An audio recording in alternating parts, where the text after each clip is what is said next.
Connect the dots. Here we are in the final chapter of the trilogy. We've already discussed the movies and all the books, but now it's time to discuss everything else. Included in this category are comics, video games, and what the Canon list calls a virtual reality serial. You may notice that I didn't include rides in this list. Well, it turns out that in my Canon episode, I made an error. Star Tours The Ride was actually discontinued in 2011. That means that RX-24 and his wild adventures of getting lost and blowing up a third Death Star are no longer canon. Sorry, buddy. I will remember you. Will you? Hold on a second. RX-24 appears in the second episode of Star Wars Rebels flying a transport ship. Good for you, Rex. I will remain seated until the ride comes to a full and complete stop. If I'm honest with myself, Star Tours couldn't really be canon if you think about it, at all. Even back when it was, Leland Chee had to do some serious twisting for it to fit in somewhere. I'll devote an episode to Star Tours later on, but for now, let's figure out what we do have. Quick note before we start, the prices listed may vary between Kindle and paperback, as some of the comics aren't available in both forms. I'll notate when necessary. Obi-Wan and Anakin. This takes place between episodes 1 and 2, and, as the title suggests, is focused on Obi-Wan and his new apprentice, or Padawan. Side note, I hate the term Padawan. I don't think it's ever spoken in any movie or TV show where it doesn't sound awkward, especially when they say, "my young," in front of it. Why not stick with apprentice? That sounded awesome when the Emperor said it. Whatever. Two of the big complaints leveled at the prequels were, 1, that we never see Obi and Annie acting like friends, we're just told that they are, and 2, that we never get to see Anakin's training. If this rectifies that, I'm in. Strong maybe. Darth Maul, son of Dathomir. Apparently, it's canonical that Darth Maul did not die at the end of Phantom Menace at the end of Obi-Wan's lightsaber. He survived, cyborged it up, and is pissed. For no reason at all, other than he looks cool in that one movie. Everyone loves Darth Maul. Perhaps because he didn't have any terrible dialogue? He had hardly any dialogue at all. Count me in that number. I'm very curious to find out what happened and get some of his past.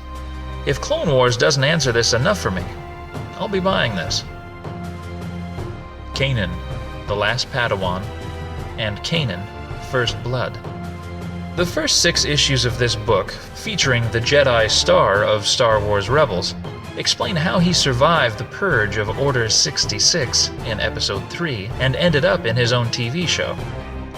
The next 6 go over his initial training during the early years of the Clone Wars. This is another strong maybe, and will depend on how much I like his character when I'm caught up on the show. I will say that the more I've watched Rebels, the more interested I've become. I almost bought these the other day, so a very strong maybe. Princess Leia. Finally, it's always bothered me that the destruction of an entire planet in A New Hope was almost glossed over a bit. We never visit Alderaan before its destruction, and the only other person from the entire planet that we meet, in the movies at least, is Jimmy Smits. This comic seems to go over at least how Leia feels now that the Death Star isn't weighing on her mind as much and can process what happened. Despite the high price point, I'll probably read this. Darth Vader. This series follows Vader after he spins away from the Death Star 1 and has to regroup with the help of a tech-savvy scavenger. Sound familiar? And an evil pair of droids. From what I hear, the new droids in this series, essentially a murderous counterpart to C-3PO and R2-D2, are worth the price of admission. Plus, as stated with the books, I love stories from the other side. This is a yes. Marvel's Star Wars. Another post-Death Star 1 follow-up, this time focused on all of the Rebel Alliance. From the description, it sounds like there's some good stuff in here with the main cast, and the low price point for the first volume makes this likely to be the first comic I buy. Yes for this one. CHEWBACCA. Another follow-up to the Battle of Yavin, starring CHEWBACCA alone, crash-landed on a planet. I like CHEWBACCA as much as anyone. Well, maybe not as much as her, but I don't think I need this story. For now, I'll pass. VADER down. Not sure on the pricing for this one. My lack of comic book knowledge had me baffled for a while about what was going on here. Apparently, the VADER comic and the Marvel Star Wars comic had a crossover event where the stories overlapped.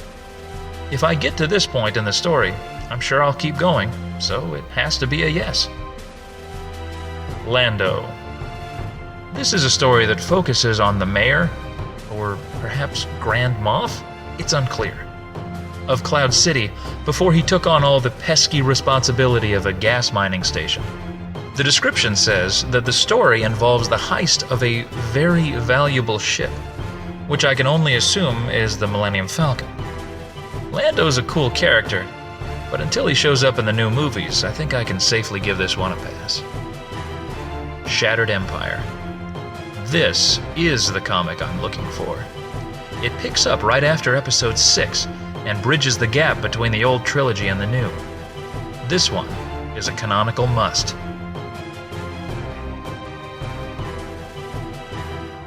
Star Wars Uprising. This is a freemium mobile role-playing game. It's set after the events of Episode 6 in an outlying system where the governor is trying to hide the fall of the Empire from the citizens. You play a scoundrel, whose gender and race were unrecorded in the annals of history, trying to make his or her way.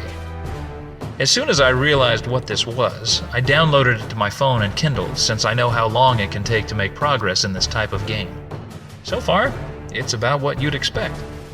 As far as lore, it's a bit light on the story. I'll do a full video review when I've gotten a bit further. For now, with no barrier to entry, I see no reason not to at least check it out.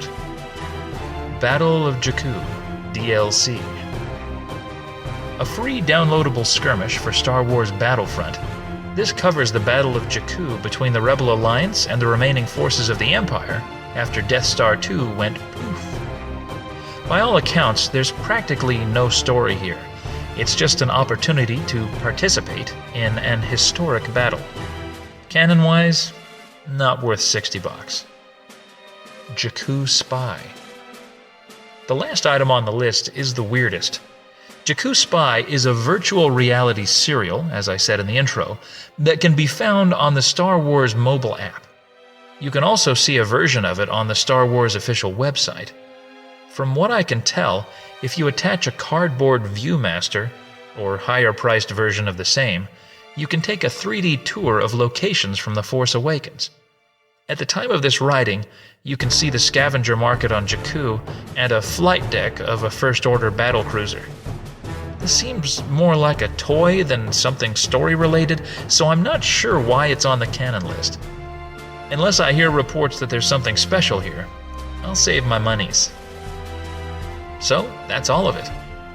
Assuming you have to buy the originals to see them, about $70 for all 6, have to see the new movie in the theaters, movie ticket average price in the US is about $8.61, and have to get a Netflix streaming package for the Clone Wars, $10, have to buy Star Wars Rebels episodes on Amazon for $1.99 each for the current 26 episodes, totaling $51.74, then add all the other canon materials listed on Wikipedia, you end up spending $407, approximately. For myself, if I only buy the yes items on my list, And since I already own the 6 movies, have seen the 7th, have a Netflix subscription, and found Rebels on a website for free, I'll end up spending almost $200. I will remember you. Fortunately, it will take me time to get through it all because for every item I purchase, I'll milk as many YouTube videos out of it as possible, and maybe earn a little bit back in advertising. Maybe I shouldn't hold my breath on that. That's it for this trio of videos. Stay tuned for more. Until then, you know what to do.